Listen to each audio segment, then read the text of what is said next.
Hello guys. Look, this looks weird, like it's sort of a dogging video or something. Basically, in order to get this video to you quicker, what I've done, I've driven to my old flat and I'm stealing my old flatmate's Wi-Fi from the car.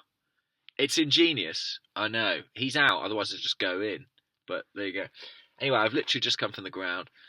1-0 to the Arsenal. Not a classic by any stretch of the imagination, but a big result, big points, a big win for us at the end of a really taxing week.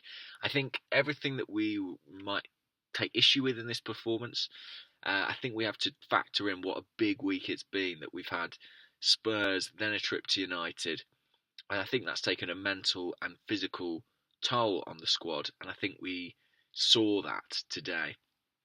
Um, that said, we got there in the end. Where to start? Well, I suppose I'll quickly talk about what's sort of growing as an issue, which is an imbalance in the squad. Ultimately, it looks like Unai Emery wants to play, well, at the moment he's playing with three central defenders and sometimes two strikers. And he started like that today with Lacazette up front, Lichtsteiner in at centre back. But we don't really have the depth in those positions to sustain that system, I don't think. If you start with Lacazette and Aubameyang, you've only got Nketiah on the bench with Welbeck out. And today we only had Monreal and Koscielny to come on centre halves. They're not really fit at the moment. We've lost centre halves again. It looks like Socrates and Mustafi are both going to be unavailable next week at Southampton. Holding, obviously, we've lost. So something that we might have to address there either by shifting the system or by maybe adapting the balance of the squad in the January transfer window. Another problem we had today, I thought, is that we kind of dispense with the attacking midfield portion of the team.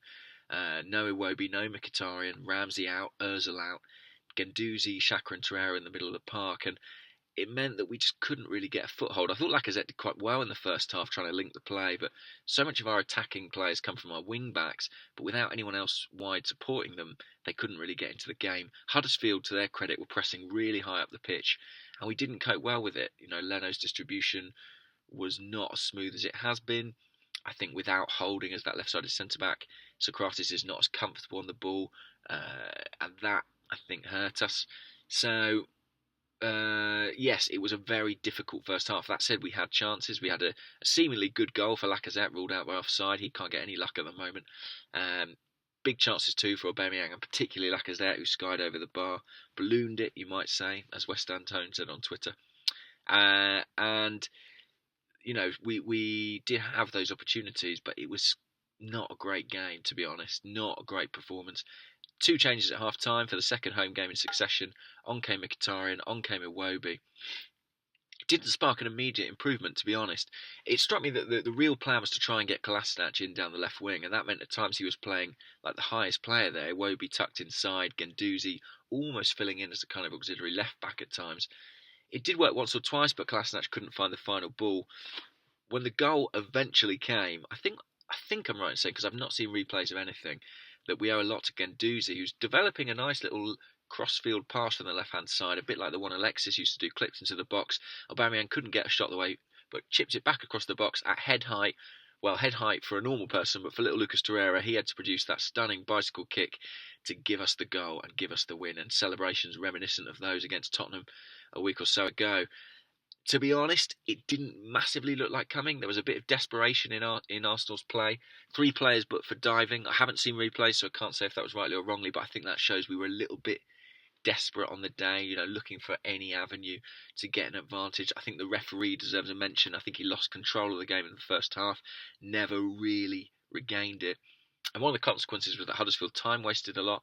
I know there were injuries too, but that meant that there were sort of, I think, 7 minutes added on. So an 83rd minute goal, you almost found yourself thinking, God, have we scored too early?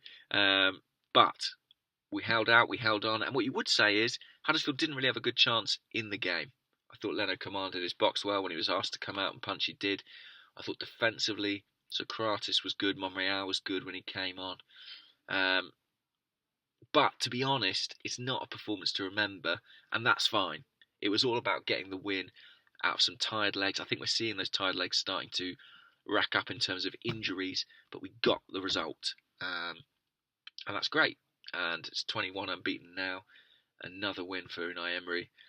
Karabag in the week. you've got to think that's going to be a very, very understrength side, perhaps even weaker than the one we sent to Vorskla 10 days or so ago. It's going to be the kids, and I'm absolutely fine with it because, we've got Southampton on Sunday. It'll be a bit of a stretch to squad, particularly defensively at that point. But great to see Monreal back, great to see Koscielny on the bench.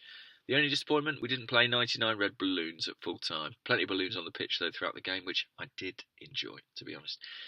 All right, guys, I'll leave it there. Let's hope this Wi-Fi works, and let's hope, I don't know, the police don't come over and say, what's this creepy man doing in a car with a laptop? Right, bye-bye.